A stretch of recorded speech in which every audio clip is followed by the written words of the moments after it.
Hello, welcome to No Filter Boxing. This week we look ahead to the upcoming event at York Hall as we go behind the scenes with one of the UK's biggest prospects, Sonny Edwards. I just enjoy it. I think you can see the way I box and the way I enjoy every aspect of boxing. I can't see me doing anything else. But I would just like to be recognised as a fighter. I didn't back down from no fights. I was in good fights, world level, domestic level, European level. Whatever level I can get to, whatever level I mix it at, is yet to be really seen. And we also go inside the training camp of another prospect looking to make a name for himself, Zack Shelley. Beautiful. I'm looking forward to it. Hopefully I'll win this, and then that's one fight away from the British title, innit? So at 21, hopefully we can still make it for November 26th. It promises to be an occasion to remember at the home of British boxing.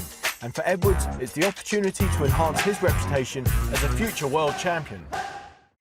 Sonny Showtime Edwards! Oh, lovely way to start the round. Oh, that's good again from Edwards. Oh, lovely work. Oh, great shot. Lovely variety of punch as ever.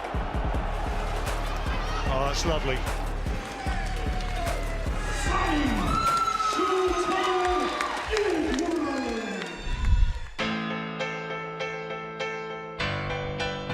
I feel like my style and my performances speak for themselves. I feel I'm in a great place for a flyweight at such a young age and early in my career that I'm getting these opportunities like headlining on BT Sports. Like, how often does that really happen for people down in my weight? People do talk about you as a possible future world champion. How do you feel about that? Yeah, I mean, it's all high praise. Pressure? I don't think so, because I've always had that sort of expectation of myself. Obviously, as a lot of people know, I've always been 3 years the junior of my brother Charlie. No matter what we're doing, I've always been 3 years behind him. And that's not just started now, I'm talking when I was getting to schoolboy finals and stuff. The year before, he was winning European schoolboy gold medals. When I was winning the youths, he was on like Team GB travelling the world. So I've always had that sort of bar set quite highly, just in my family alone. I feel like I've got the ability to, I've got the desire to. I just need to, you know, put the right performances, get guided right, and hopefully follow in my brother's footsteps, because they clearly are big like footsteps to follow. As soon as he walks in that gym door, he's total professional. It's his career. He's dedicated to his career, and he gives 100% in gym. He's always on time. Might be a couple of minutes late. Bang on time, not a bit early, but bang on time. But yeah, he always does his graft in gym. Even when he's art, his track work, everything. Strength and conditioning, he does everything perfect. How long's the camp been? What, about 8 weeks, weren't it? But I guess where he's fighting regularly, he's just constantly ticking I only over. thought about, what, 8 weeks ago? No, then, if you dropped him £5 every week, he'll fight every week for you. Yeah. I fought at 4 weeks notice, 11 days notice. 10 round fight, 4 weeks notice. I hadn't stepped foot in the gym in 3 weeks. Against Granada. Then I got put on my ass. What kind of fights do you need to take you to the next level? Ideally, I'd like these domestic dust-ups. They're what I push for, because I think that's how you build your name in your country. I guess people like to know both opponents, both fighters in a fight. And when you get these tough Mexicans that sort of come over that are pretty unknown, no one's really heard of them, then you don't get that same credit for beating them. So really, I would like a couple more high-profile British flyweights. Obviously, he's made it quite clear that he wants the British title, the Commonwealth belt, especially the British, at super flyweight and flyweight, but he couldn't get the fights at super flyweight, so he's had to go the international route. But I'm sure if Sonny got offered the British title against a British opponent, he'd take it. So come on, guys, British fighters, fight Sonny Edwards for the British title. You've got Rosendo Hugo Guarneros next. What do you know about him? I think I'm going to get similar to what I have been in my last few fights, you know, someone trying to break me down, trying to hurt me. Every time they've got an opportunity, throwing. So that's what I'm expecting, 10 hard rounds. I cannot complain, do you know what I mean? I'm 23 years old, and this fight will be my 5th fight live on TV. Like I said before, as a flyweight, super flyweight, that doesn't happen all too often in a row. Do you know what I mean? Why is it happening to you? I don't think people are finding my fights too boring because I think there's a lot of action, a lot of work going in, there's some flashy stuff. It's just me expressing myself. I believe technically he's as good as anybody in the country. That sounds crazy for someone who's so inexperienced, but some of the angles me and Richie was seeing him come off, you don't see that outside of world level. All these great fighters, obviously that I've grown up watching, you know, to have such high praise, the way he has spoken of a few of my fights, it's sort of like a dream come true, really. I've always done everything for the love of the sport, so for people you look up to speak highly of you, it's quite surreal. Tell me about your trainer, Grant Smith, and your relationship with him. It's much more than just a trainer now. Me and Grant have been together coming up 6 years. I think a lot of people don't realise how long we've worked together. When I first moved up to Sheffield when I was 18, the only gym that I came to, because I came up here for university to start with, the only gym that I tried out was the Still City gym. I don't like to take no credit for it, but he is naturally talented. His reflexes, he sees things in different angles. He reads a fight very well. He'll become a good trainer. We spoke about this. I have him sat in corner. We discuss stuff in sparring, and he will become a good trainer because he's got a very good IQ with his boxing ability. What do you guys need to work on for you to improve as a fighter?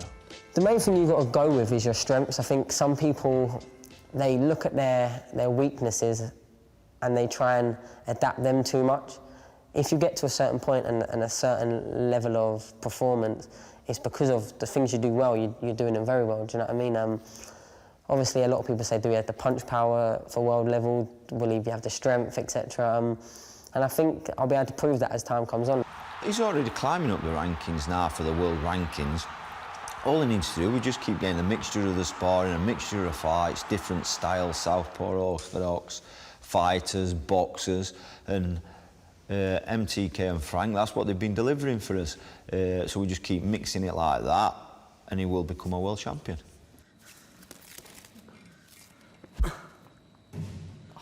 Didn't get that. I just need to stay switched on more than anything, stay motivated, stay fit, stay sharp, keep conditioned, and then when I do finally get my chance to, you know, break out into world scene, I'll be ready. You've been in the game 14 years. People talk about your speed and reflexes. Were they natural from the start, or is that something that you've particularly worked on? I don't know, I guess it's sort of like a accumulation of everything, to be honest. Practice. I remember having a conversation with a very good trainer in Adam Booth about personalities in the boxing ring.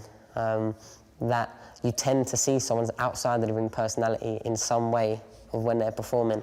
So what does that make you? Well, my personality, I would like to say I'm quite witty, quite sharp, quite intelligent. Always look to work smarter rather than harder, and I feel like that just, I'm quite confident, maybe borderline arrogant sometimes, but I would like to say that goes into my boxing style. Sonny Showtime Edwards!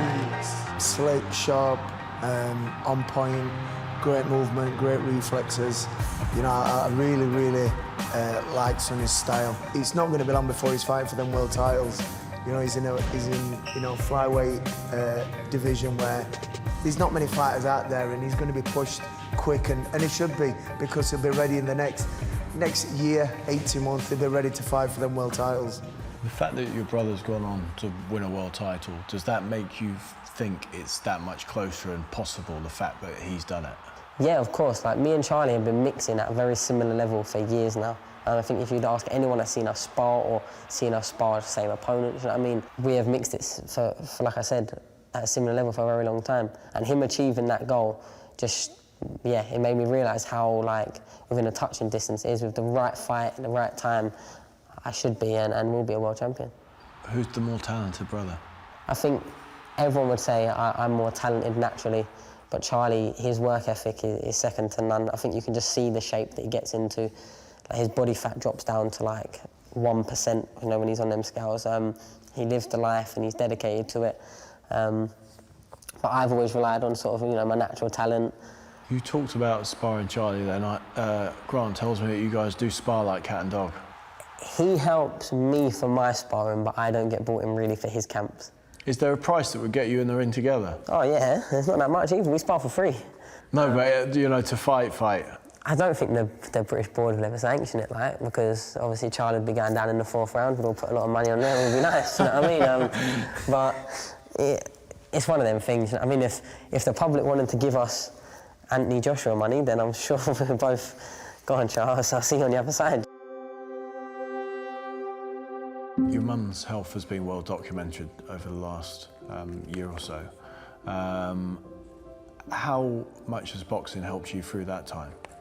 When she first fell ill, it was very hard for our family. I was still an amateur at this point, and she fell ill, I think, about 3.5 weeks before my first senior ABAs, which was my first competition with Grant. I hadn't boxed with him at this point. And for 2.5 weeks, we spent in London. I'd said bye to my mum 3 times. She was having a brain operation. There was, you know, sitting the family down and saying, look, there's every possibility, just as much possibility as she will survive, that she won't be able to recover from this. Like, she won't be able to wake up. So we'd said bye to her, and it was a terrible time for the family. Do you know what I mean? A lot of tears shed. Even though my mum was in a state where she couldn't even speak at this point, she wouldn't want me to just be moping around, sitting by her bedside. Do you know what I mean? That's not the way we deal with things. And boxing's been your sanctuary, hasn't it? Yeah, like, I'm lucky enough that once I step in the ring, I could have bad problems outside the ring, do you know what I mean? I could have money problems, I could have family problems, I could have girlfriend, relationship problems, anything. Once I step in that ring and I start punching, everything else just sort of fades away very quickly. If you're in this gym, you've got friends in us, and we don't take anybody else's business anywhere else. You can confide in us. We do treat everybody like family. I know a lot of people say that, but they don't. We do. We treat everybody. We give everybody 100%, and this is a sanctuary for our fighters. So what's the dream? Map out the next 5 years. I just want to be involved in big fights. Like, as cliche as it sounds, I just want to be recognised. Obviously, I'm not talking my career will be over in 5 years, because I think I'm going to have a long career, touch wood. Nothing goes untoward in my boxing career. But I just enjoy it. Like, I think you can see the way I box and the way I enjoy every aspect of boxing. I can't see me doing anything else. But I would just like to be recognised as a fighter that didn't back down from no fights. Was in good fights, world level, domestic level, European level, whatever level I can get to, whatever level I mix it at, is yet to be really seen. But I just want to be recognised as one of those fighters. So thanks for having us over. What's on the menu today then? Just some simple chicken and rice, you know. I'm fighting next week. Are you hungry? Starving. 10 rounds of sparring, followed by an hour interview with you, like. What's your take on supplements and stuff? Do you take supplements? Not really. I'm quite old school. You know, just if you eat right food and train hard, I don't think. Because all these supplements, you're supplementing something in your diet. If you're eating everything, then I suppose. And obviously there's been the case of contamination, failed drugs tests and all the rest of it. And that's been something that you've been quite vocal about on social media, isn't it? Yeah, all I know is I've taken a 3 drugs tests now as a professional boxer, and I can only imagine there's a lot more to come. But I would never be sitting there sweating because I know I've not taken nothing. Do you think it is a big issue? I think it is, because you hear fighters that have gone over to America and that come back say that, oh, everyone's done it over there and stuff like that, do you know what I mean? So I suppose if you get into that mentality of, well, if everyone else is doing it, why am I not? How can I keep up? Yeah, but I think for me personally, I think if it ever comes to the day where I would feel like, you know what, I'm not good enough, I need something like extra, then I think I might as well just quit then. I think I'm so strongly against it. The amount I speak about it, if I came out now and found a drugs test, I'd get a rat stick. I'd make a rat rod for my own back. But yeah, I don't know. Because the difference is with me, if it's like a 100-metre sprint or something, you're faster than someone. But if you're actually getting in the ring with drugs in you and you're fighting someone that hasn't, and then you end up putting them in a coma or what, like, do you know what I mean? It's crazy. I couldn't put myself in that position. How could you live with yourself? Yeah. How could you live with yourself? You'd have that for the rest of your life. And what's it like at Bethnal Green? That is something that's on British fighters' bucket list to box at York Hall. Yeah, it is, especially up north. Like everyone, you know, like the fighters that didn't have it as an amateurs. They want to taste it and yeah, experience and I it. understand. Yeah. I do understand why. I mean, I think one of these promoters should. I think one of these promoters should put some money into getting the change rooms revamped. But apart from that, like, we'll have a whip around. I mean, I think apart from the change rooms, it's spot on. When you're up here or when you're in camp, are you studying the opponent or do you leave that to Grant? I think earlier in my career I was probably a lot more, I'm not going to say bothered, but I was just more switched on about it. And then I was getting offers loads of opponents and was trying to get opponents and they kept falling through. So I think it got to the point where I just said, look, Grant, if you're happy with it, I'm not asked. So while you want the domestic fights, do you feel there's a chance that you might actually move on beyond that level to fulfil your world aspirations? Maybe. I think I would be very shocked if within the next 12, 18 months I didn't have a world title shot. Just the way my management, my promoter, that's the direction they want me to head in. Do you know what I mean? And it's not, no one can say, oh, Sonny's just fought for these, like, IBF titles and WBO titles because he's avoiding all the domestic fights, because that's not true. So what should the fans expect to see then in the York Hall? Hopefully more of the same, to be honest. Clinical performance. I put a lot of hours into my craft, so that 30 minutes, that 10-round, 30-minute fight, I'll be able to showcase what I've been working on. I feel like I've been trying to be a bit more exciting without, you know, sort of risking any percentages of the chance of a win. I mean, against a small, tough Mexican, I'm not going to be standing there in the pocket for 10 rounds and having it out of him, because that's not a smart thing to do. Just a high work rate, constantly being busy, trying to always be that one step ahead.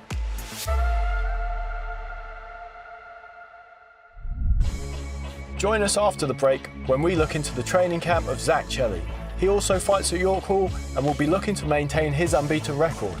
I already gained 3 kilos since my last fight and I'm already lifting 10 kilos more. Like I could do 100 kg clean and jerk now, when I was doing 95s before. If I'm feeling stronger, feeling fitter as well, my running time's actually better when they don't usually when you got weight, so you never know. Maybe if I get heavier, I'll get stronger and fitter.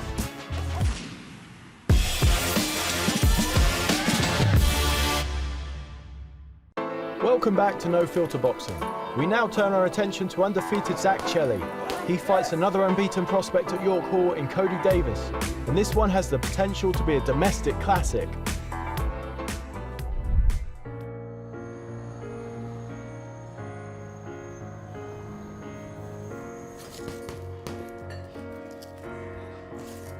As a kid, my dad used to own a gym and he used to train people when I was like 3 years old. I used to go with him because I used to enjoy watching him train people. And then some days I would join in, and then I started, it built into me, it just became routine, like waking up.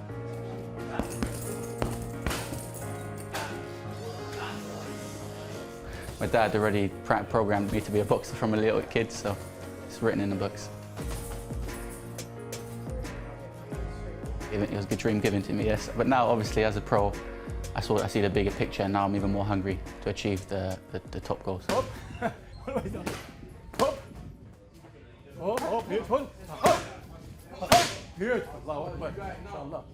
Honestly, I've been making sacrifices since I was in primary school, because I remember all the kids going home and they're all going, hey, Zach, come over to my house. I was like, no, I can't. My dad used to pull up by the gates with a bike and I used to run home every day. And I remember all my friends cheering me on every day, running home. Yeah, so it's always training. All part of my life has been training, even at school. Always trying my best to win all the races, all the events at sports day as well.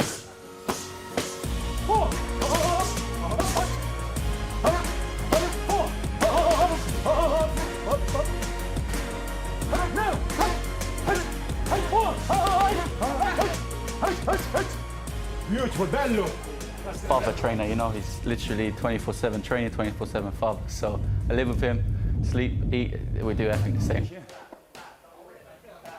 Obviously now that I'm at uni, I see the opportunities where people do go out, and it's not for me. I'm actually quite grateful. I still go to sleep at 9 o'clock even though I'm at uni living by myself.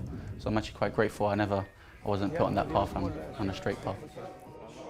I've done the ABAs while doing my A-levels, I've done Golden Boys while doing my GCSEs, so I'm used to it, and yeah, just go home, do training, go to school, work. I usually think of what I'm going to be doing after, if I'm going to make it in time to go home, quickly take the notes and run out, whatever. And I say, hey, Zach, you coming to the party tonight? I was like, yeah, I'll be there. But I never make it.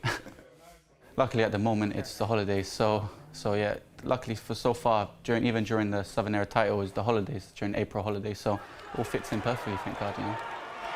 And that's probably the best punches that Chelli's landed in this opening round.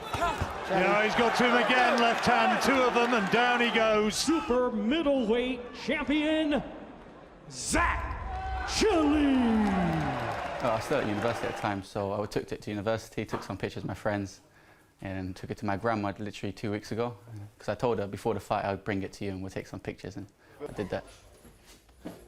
I know he's an ex-GB boxer, but I believe he was a heavyweight under 91 in the Team GB, and he's coming down to, he wanted to be a super middleweight, but he doesn't understand what super middleweight is. He was saying 77, well, super middleweight is actually 76.2.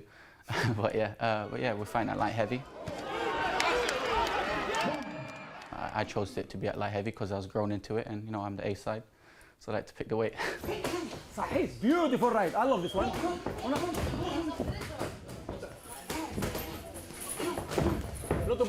Bravo, fatto buono. Hop, hop, move, move.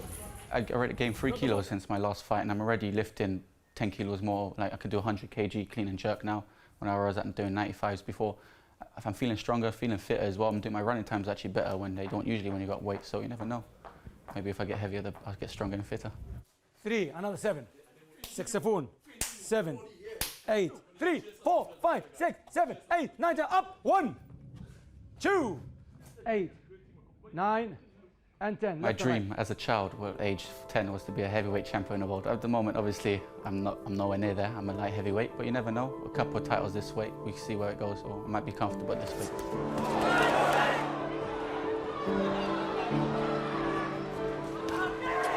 I'm just lucky. I'm a level-headed guy, very realistic. Yeah, so not pessimistic, not optimistic. I'm realistic. I see what I can do. I sparred people like George Grove, Eubank, James DeGale, and you know, sparring with them and sharing the ring with them, you know where you can be in your future. So that's helped me a lot. And obviously, I don't like to show off. I like to keep quiet and stay in my lane. Once I win the fights, then I like to speak.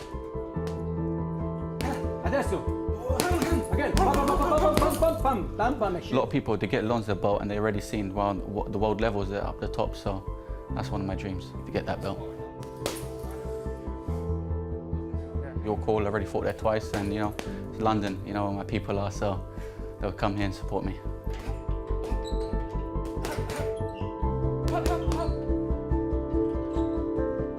I'm looking forward to it. Hopefully I'll win this, and then that's one fight away from the British title, innit? So at 21, hopefully we can still make it before November 26th. Go, go, go, go, go, go, go, go, go, go, go. 5, 4, 3, 2, time!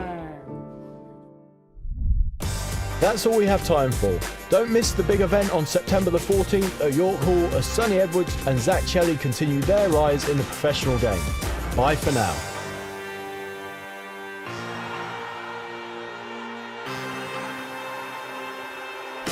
Oh, lovely way to start the round. Oh, that's good again from Edwards. Oh, that's lovely. Lovely work.